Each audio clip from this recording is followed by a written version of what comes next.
반갑습니다. 오늘은 붉은 송아지의 죄라는 제목으로 말씀드립니다. 민수기 19장 2절에 보니까 여호와께서 명령하시는 법의 율례를 이제 이르노니 이스라엘 자손에게 일러서 온전하여 흠이 없고 아직 멍에 매지 아니한 붉은 송아지를 내게로 끌어오게 하고 그랬습니다.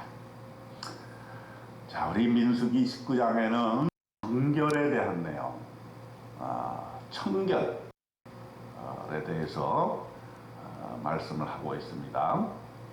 아마 이 지구상에 사는 민족 중에서 가장 청결한 것을 이렇게 유지하는 그런 나라가 있다면 그것은 이스라엘 민족일 거예요. 왜냐하면 이스라엘 민족은 몸을 깨끗게 하는 것을 종교와 연결시켜서 아주 광야 생활에 그 많은 도전과 응전, 또 어려운, 또 많은 그 질병과 싸워서 이길 수 있는 하나의 중요한 원인이 되었다고 볼 수가 있어요. 이 세계사 유래를 통해서 많은 그 질병들이 유행을 했는데 그 유대인들이 몇 명 되지 않는 그 인구를 가지고도 또 나라도 땅도 없는 그런 상황에서도 그 민족이 생존력을 유지했었던 것은 아마 이렇게 깨끗하게 사는 민족이었다 이렇게 볼 수가 있고요. 오늘 민수기 19장을 읽어보니까 지금 현재에도 우리가 바이러스의 공격을 받고 있지 않습니까? 코로나 바이러스에 대처하는 그러한 모든 의학적이고 과학적인 그런 접근 방법이 상당히 이 성서의 내용과 유사하다 하는 것을 우리가 볼 수 있어요. 그래서 이 19장에는 중요한 두 가지를 얘기하고 있는데 하나는 피, 또 하나는 물입니다. 피와 물로 정결하게 하는 의식에 대해서 얘기를 하고 있는데 먼저 피입니다. 피인데 붉은 송아지를 얘기를 하고 있어요. 여호와께서 명령을 하시는데 제사장 엘르아살에게 붉은 송아지를 가져오게 하라. 그것을 진영 밖으로 끌어내서 자기 목전에서 잡게 하고 엘르아살은 손가락에 그 피를 찍고 그 피를 회막 앞을 향하여 7번 뿌리고 그 암소를 자기 목전에서 불사르게 합니다. 그리고 그 가죽과 고기와 피와 똥을 불사르게 하고 동시에 제사장은 백향목과 우슬초와 홍색실을 가져다가 암송아지를 사르는 불 가운데 던집니다. 제사장은 자기의 옷을 빨고 물로 몸을 씻은 후에 진영에 들어가게 됩니다. 그는 저녁까지는 부정하고 나중에 정결케 되는 것이죠. 그리고 정결한 자가 암송아지의 죄를 거두어서 진영 밖 정한 곳에 둡니다. 이스라엘 자손 회중이 부정을 씻는 물을 위해서 거기에 두는 것이죠. 자, 그러면 이 붉은 송아지의 죄를 이제 어떻게 정결하게 하느냐?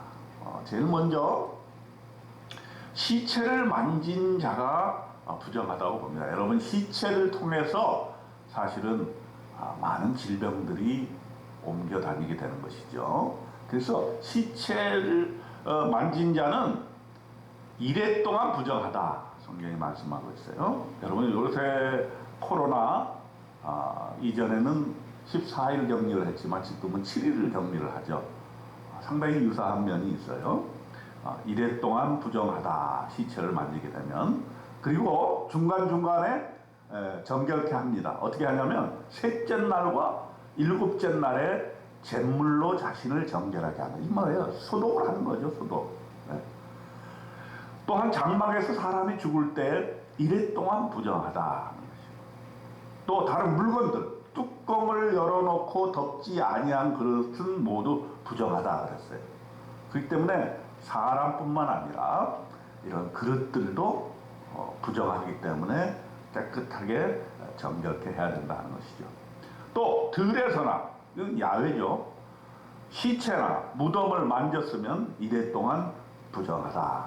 그래서 정결한 자가 셋째 날과 일곱째 날에 그 부정한 자에게 뿌려서 정결케 해야 된다는 것이죠. 그래서 민수기 19장 20절에 결론적으로 이렇게 말씀을 하고 있습니다. 사람이 부정하고도 자신을 정결하게 하지 아니하면 여호와의 성소를 더럽힙니다. 그랬어요. 그러니까 항상 우리의 몸을 깨끗하게 해야지, 깨끗하지 않은 상태로 성소에 들어와서 예배를 드리면 안 된다는 거예요. 이거는 질병의 관점에서도 굉장히 유효한 것이죠. 우리가 지난 코로나 때 격리 때문에 예배를 못 드린 적이 많이 있지 않았습니까? 마찬가지로 부정하고도 자신을 7일 동안 격리하지 않거나 또 씻어내지 아니하면 성소를 더럽히는 것이다. 그리고 그러므로 회중 가운데서 끊어질 것이다. 이렇게 얘기를 합니다. 왜냐하면 그것이 감염이 되면 전체가 다 감염이 되기 때문인 것이죠. 그는 정결하게 하는 물로 뿌림을 받지 아니하였은즉 부정하리라. 물로 뿌림을 받아야 된다는 것이죠. 자, 그러면 이 민수기 19장에서 하나님께서 우리에게 주시는 메시지는 무엇일까요? 첫째, 가장 중요한 것은 우리 죄를 정결하게 하는 것은 피로 할 수가 있다는 거예요. 여기에 예수 그리스도의 피가 암시되어 있는 거예요. 구약 시대에는 예수 그리스도가 아직 오지 않으셨기 때문에 붉은 암송아지의 피를 제사장이 뿌려서 정결케 하는 의식을 했던 것입니다. 그러나 이제 신약에 들어와서 예수 그리스도께서 십자가에 못 박혀서 그 피로 우리를 정결하게 하시는 것입니다. 그렇기 때문에 이 세상의 어느 다른 종교도 어떤 다른 것으로 자기의 죄를 속하려고 하는 시도는 다 의미가 없는 것입니다. 오직 예수 그리스도의 피로만 우리 죄가 사해지고 우리의 몸이 정결케 된다는 사실을 우리는 복음으로써 받아들이게 되는 것입니다. 그것을 믿는 사람은 예수 그리스도의 피로 정결함을 받게 되고 구원함을 받게 되는 것입니다. 그래서 찬송가 252장에 그렇게 찬송하고 있습니다. 나의 죄를 씻기는 예수의 피밖에 없네. 다시 정케하기도 예수의 피밖에 없네. 예수의 흘린 피 날 희게 하오니 귀하고 귀하다 예수의 피밖에 없네. 여러분 그렇습니다. 예수의 피밖에는 우리를 정결케 할 피가 없는 것입니다. 저와 여러분 오늘 하루도 예수 그리스도의 피로 정결하게 되기를 주님의 이름으로 축원드립니다. 두 번째 교훈은 여기 보면 붉은 송아지의 죄로 인해서 잿물을 만들어서 부정을 씻는다 그랬지 않습니까? 물로 씻는 것입니다. 물로. 여러분 우리가 종교를 가지고 있지 않은 사람도 코로나 시대에 손을 잘 씻도록 하죠. 그게 아주 최선의 바이러스 퇴치 방법이다. 이렇게 우리는 들어왔습니다. 마찬가지로 이 구약 오늘 민수기 19장에서도 물로 씻는 것의 중요함을 얘기해 주고 있습니다. 그런데 이것은 어떤 모형일까요? 신약에 들어오게 되면 예수님께서 물과 성령으로 거듭나지 아니하면 하나님의 나라에 들어갈 수가 없느니라고 요한복음 3장 5절에 말씀해 주시고 있습니다. 우리가 구체적으로는 물로 세례를 받음으로써 우리는 거듭나게 되는 것이죠. 니고데모에게 예수께서 말씀하셨어요.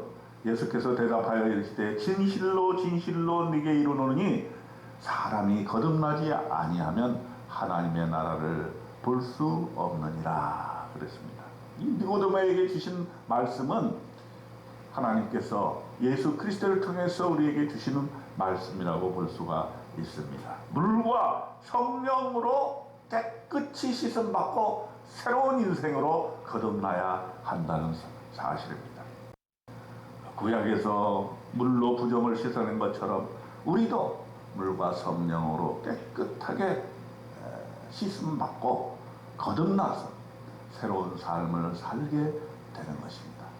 그러므로 우리는 이전 것은 지나갔으니 이제는 새로운 사람이 되었다는 것을 믿고 깨끗한 사람으로 깨끗한 인생, 정결한 인생을 오늘 하루도 살아나가면 좋겠습니다. 세상에 살면서 우리는 많은 죄를 묻혀옵니다. 많은 바이러스들을 묻혀옵니다. 그럴 때마다 우리는 예수의 피로 또 물과 성령으로 깨끗함을 받아서 오늘 하루도 새로운 생명으로 거듭나서 주님과 함께 놀라운 깨끗하고 정결한 사시기를 주님의 이름으로 축원드립니다. 아멘.